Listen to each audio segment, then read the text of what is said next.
So the homework for today was page 441, number 1 through 16. But I'm going to do a couple problems here just so you guys can use these as a reference.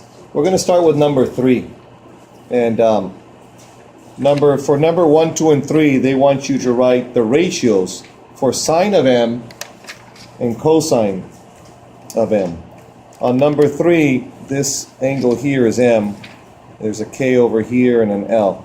So the ratio sine, if you guys remember, the ratio for sine is opposite over hypotenuse.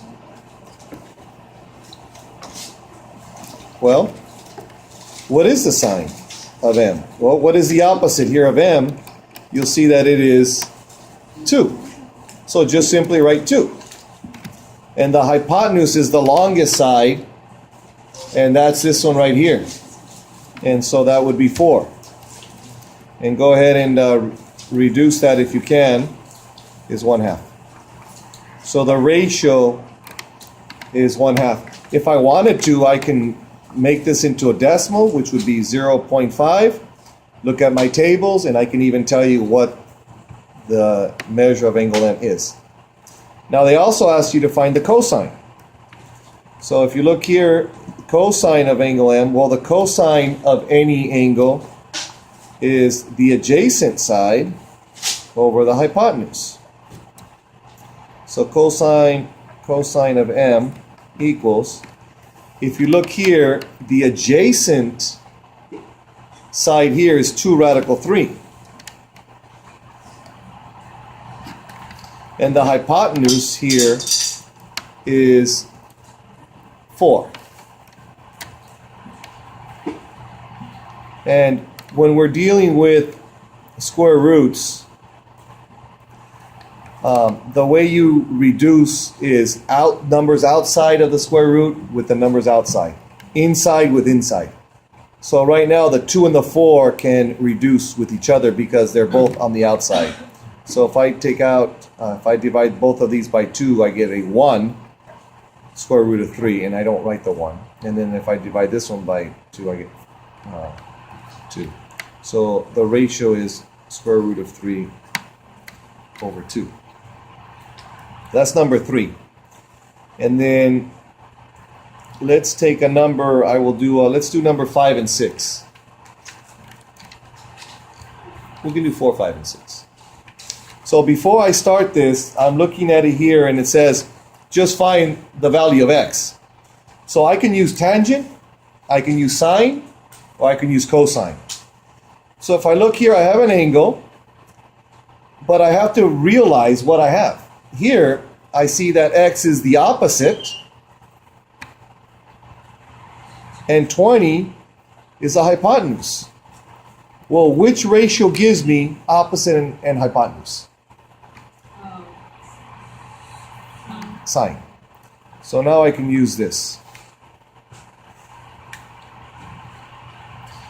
Okay, so this would be set up by a sine of 35 equals opposite, which is x, over hypotenuse, which is 20. I look at my tables, and I see that the sine of 35 is 0.5736. 0.5736 equals x over 20.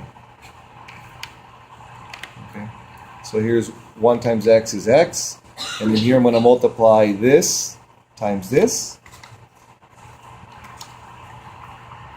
which is 0.5736 times 20, and I get 11.472.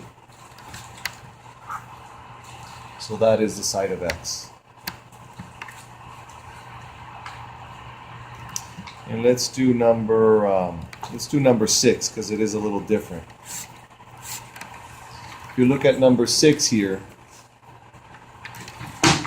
I'm given angle 56, and I'm giving these two sides.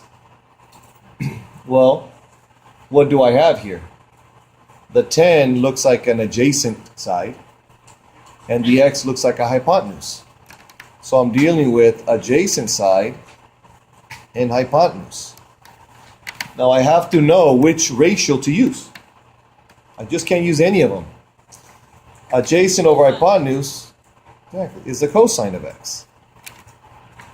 So now I'm going to say cosine of angle 56 equals adjacent, which is 10, over x. So it's just a matter of figuring out which ratio, and it does get confusing because you're dealing with 3 different ratios, and each ratio requires a different side. So I look at angle 56, I look at the cosine, and it gives me 0.5592, 10 over x.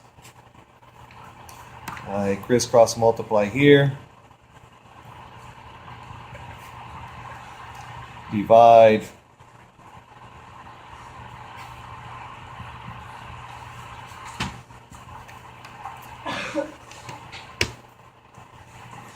.5592 divided by, it's 10 divided by 0.5592, and I get 17.88.